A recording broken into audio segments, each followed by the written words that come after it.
ในกองประชุมสมัยสามัญเทื่อที่5สภาประชาชนแขวงบุรีคำไซสุดที่1ซึ่งได้ขายขึ้นในวันที่15-17 สิงหาคม 2018 อยู่ห้องว่าการปกครองแขวงบุรีคำไซโดยภายใต้การเป็นประธานของท่าน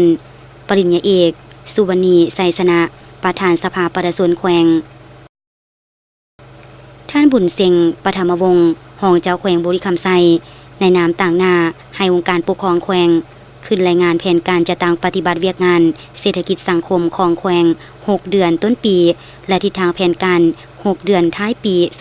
2018 ใน6เดือนผ่านมาการนำของแขวงและแขนงการที่เกี่ยวข้องได้ลงสุกยูส่งเสริมประชาชนเหตุการผลิตปลูกพืชฤดูแล้งและฤดูฝนเลี้ยงสัตว์เป็นสินค้ามาฮอดปัจจุบันแขวงบุรีคำไซสามารถบรรลุการปลูกพืชประเภทต่างๆจำนวน 23,000 เฮกตาร์ผลการผลิตบรรลุ 97,000 ต้นถึงว่าแขวงบุรีคำไซจะถูกผลกระทบจากอุทกภัยในเดือนที่ผ่านมาได้เฮ็ดให้เนื้อที่ทำการผลิตของประชาชนถูกเสียหายจำนวนหนึ่งแต่แขวงบุรีคำไซยังมีท่าแหงในการแก้ไขและสามารถค้ำประกันใดทางด้านเสบียงอาหารให้แก่การบริโภคของสังคมอย่างเพียงพอเช่นข้าวซีนปลาไข่สามารถยับยั้งการเน่งติงสินค้าในท้องตลาดให้มีความมั่นเทียง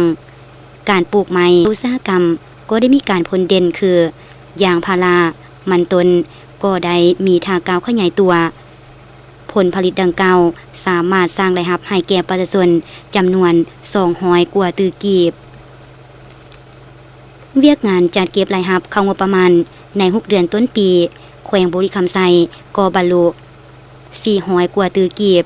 ถ้าเทียบใส่แผนการแมนเลือนแผนการ12 กว่าส่วนห้อยเท่ากับ55 กว่าส่วนห้อยของแผนการปีในนั้นพูดศูนย์กลางบรรลุ358 กว่าตื้อกีบลื่นแผนการ13 กว่าส่วนห้อยพูดของแขวงบรรลุ100 กว่าตื้อกีบเทียบใส่แผนการแมนลื่นคาดไม้10 กว่าส่วนห้อยและปฏิบัติรายจ่ายใด219 กว่าตื้อกีบเท่ากับ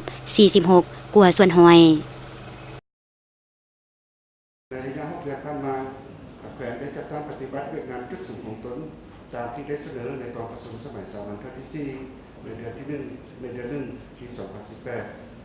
แขวงได้ถือเอาเวียกงานป้องกันทราบป้องกันความสงบเป็นของทั่วกรมชนรอบด้านและความเป็นระเบียบเรียบร้อยของสังคมเป็นพื้นฐานได้สูงเสริมแก้ไขเวียกงาน4 เทื่อนเช่นคนเทื่อนอาวุธเทื่อนรถเทื่อนสินค้าเทื่อนได้เอาใจใส่เป็นพิเศษต่อการแก้ไขปัญหายาเสพติดอุบัติเหตุตามท้องถนนและปรากฏการณ์วัฏต่างๆในสังคมผ่านการจัดตั้งปฏิบัติเวียกดังกล่าวได้ให้แขวงสามารถรักษาได้ความสงบความเป็นระเบียบเรียบร้อยในสังคมเสถียรภาพทางด้านการเมืองยังสืบต่อมีความหนักแน่นการพัฒนาเศรษฐกิจด้านการผลิตได้สูญเสียเวียกงานค้ำประกันเสบียงอาหารเป็นต้นต่อโดยติดพันกับการดูแลการผลิตเป็นสินค้าใน6 เดือนผ่านมาการปลูกพืชและเลี้ยงสัตว์เป็นสินค้าได้มีการขยายตัวโดยเฉพาะการเลี้ยงสัตว์นั้นได้หันไปสู่การเลี้ยงแบบติดกลุ่มเป็นฟาร์มหลายขึ้นได้ส่งเสริมให้มีการลงติดตามอย่างเป็นประจำเพื่อนำพาประชาชนทางการผลิตมาฮอดปัจจุบันเห็นภาษาเกษตรกรส่วนหลายได้รู้จักบุกไซเทคนิควิทยาศาสตร์และรู้จักเข้าในการผลิตหลายขึ้นการปลูกต้นไม้และพืชอุตสาหกรรมก็ยังเป็นท่าแห่งที่คนเด่นและสำคัญของแขวงเป็นต้นยางพารามันต้นแดงเดือนการจัดเก็บเลยครับสามารถปฏิบัติได้ 462.45 ตื้อกีบลื่นแผนการ6 เดือนต้นปี 12.83% และเท่ากับ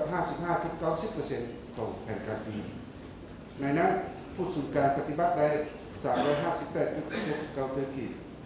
ลื่นแผน6 เดือน 13.63% เท่ากับ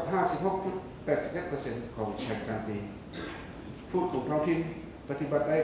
103.66 ตื้อกีบลื่นแผน6 เดือน 10.19% และเท่ากับ 52.98% ของแผนการปี